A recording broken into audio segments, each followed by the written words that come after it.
There are three certainties in life: death, taxes, and a new FIFA every year. Last year's FIFA 17 was a largely disappointing entry into the franchise, with the new Frostbite game engine not feeling as polished as previous years, and innovations such as the story-driven The Journey mode proving to be superficial at best.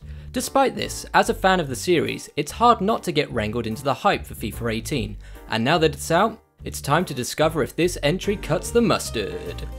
Will FIFA 18 play with the grace of an informed Ronaldo, or huff and puff like Carlton Cole after a buffet? Lace up your boots and let's find out. Twat! That was liquid football! Shit!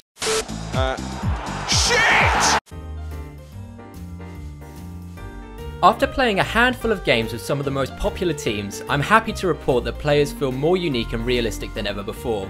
For far too long there has been a cookie cutter appeal to the players in FIFA, where they all seem to play in a similar way, regardless of whether they're an international icon or a League 2 reserve who picks up a couple of shifts at Sainsbury's every now and then. However, this year there seems to have been a conscious effort to diversify the style of play, depending on what team you're playing as. If you're playing as Burnley, your players will want to park the bus. If you're playing as West Ham, your strikers will struggle to score. And if you're playing as Arsenal, well... The thing about Arsenal is they always try and walk it in.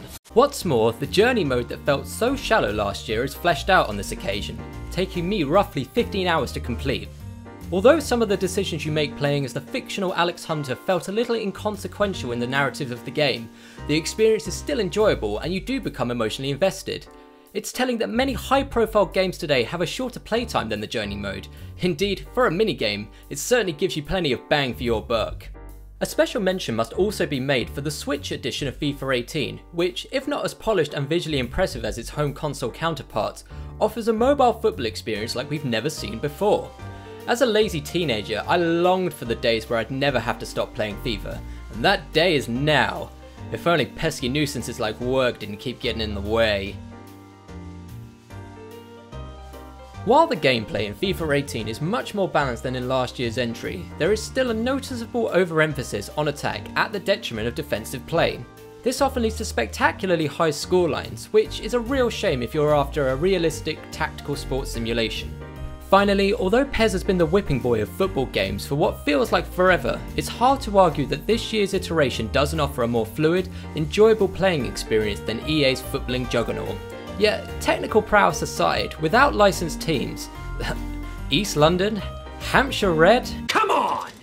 PES will always play second fiddle to FIFA. But if this were to change, I'd wager a sizable chunk of FIFA players would jump ship to the SS Konami. To those who aren't ardent fans of football and football video games, it can be hard to tell what really changes from FIFA to FIFA, and this year's entry won't buck that trend. It's definitely another case of evolution rather than revolution. But the slight tweaks to the game that have been made have all been to its benefit, the result being the most enjoyable entry into the franchise since the heady heights of FIFA 13. But no, they haven't fixed the servers, and they're still scripting, and West Ham is still bad. But the game's good. Go!